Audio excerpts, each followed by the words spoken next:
Hello, children. Let's continue our chapter 3 Citizenship. After seeing the voter identity card, Rajul was curious to know about the meaning of the term citizen and citizenship. तो रजुल ने जब ये voter card देखा तो उसके बाद ये देखने के बाद उसको ये जानने की इच्छा हुई कि सिटीज़न और सिटीजनशिप का मतलब क्या है. He then asked his grandfather for an explanation of the same. और उसने अपने दादाजी से इसी बात को एक्सप्लेन करने के लिए कहा. His Dadaji told him in detail that the word citizen is frequently used in democracy and added that it is often used in politics by the law, the constitution and in the speeches of political leaders. He knew that Rajul would want to know more about the term citizen. Okay अब यही बात उसने अपने दादाजी से पूछी तो दादाजी ने उसे बताया ये सारी बात उसे डिटेल में बताई. ये जो शब्द है सिटीज़न जिसे हम बोलते हैं नागरिक ज़्यादातर लोकतंत्र में इस्तेमाल किया जाता है. जैसे कि हमारी जो कंट्री है वो लोकतांत्रिक कंट्री है तो और साथ ही साथ इसका इस्तेमाल पॉलिटिक्स में होता है, लॉ में होता है, कॉन्स्टिट्यूशन में होता है या फिर आप कह सकते हो जो पॉलिटिकल लीडर्स जो हैं जो अपने भाषण देते हैं उसमें होता है. दादाजी जान चुके थे कि जो रजुल है वो अब ज़्यादा इस बारे में जानना चाहता है. किस बारे में? सिटीज़न के बारे में.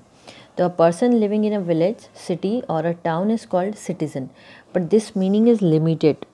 कोई भी आदमी हो यानी कोई भी इंसान हो, फिर वो गांव में हो या सिटी में रहता हो या किसी टाउन में रहता हो तो उसे हम सिटीज़न कहते हैं. पर ये जो मीनिंग है ये बहुत ही लिमिटेड मीनिंग बताया गया है सिटीज़न का. Generally speaking, a person who legally belongs to a country and has a right and protection of the country is a citizen of that country.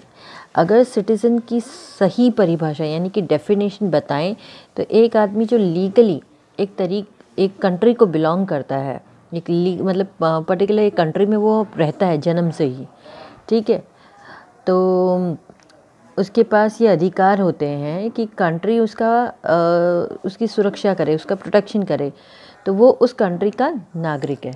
Okay. An Indian citizen has a deep love for his country and takes pride in the fact that he is an Indian. भारतीय नागरिक को अपनी country से बहुत प्यार होता है और वो बड़ा गर्व महसूस करता है कि वो एक भारतीय है.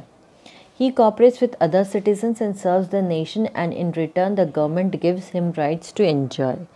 अब वो क्या है अपने साथ के दूसरे नागरिकों के साथ, मतलब उसके साथ जो भी और दूसरे सिटीज़न उस कंट्री में रहते हैं उसके साथ कोऑपरेशन के साथ काम करता है ताकि वो देश की सेवा कर सके और बदले में जो हमारी गवर्नमेंट है वो क्या करती है, उन्हें कुछ अधिकार देती है, उन्हें कुछ राइट्स देती है ताकि वो एंजॉय कर सकें. Okay. The Indian government takes care of the life and property of all non-resident Indians as well. तो यहाँ पे एक वर्ड यूज़ किया गया है नॉन रेसिडेंट इंडियन, जो हम बोलते हैं NRI, मतलब होते हैं भारतीय बट दूसरी कंट्री में जाके रहते हैं. ओके. तो बहुत से NRIs होते हैं जिनकी इंडियन गवर्नमेंट जो लाइफ है या प्रॉपर्टी है तो वो उनका भी ध्यान रखती है. Okay. An Indian citizen never causes harm to the country or nation. जो एक सच्चा नागरिक है वो कभी भी अपने देश को कोई नुकसान नहीं पहुंचाएगा. So till here only will do and from in the next video we'll talk about citizenship. Okay, thank you.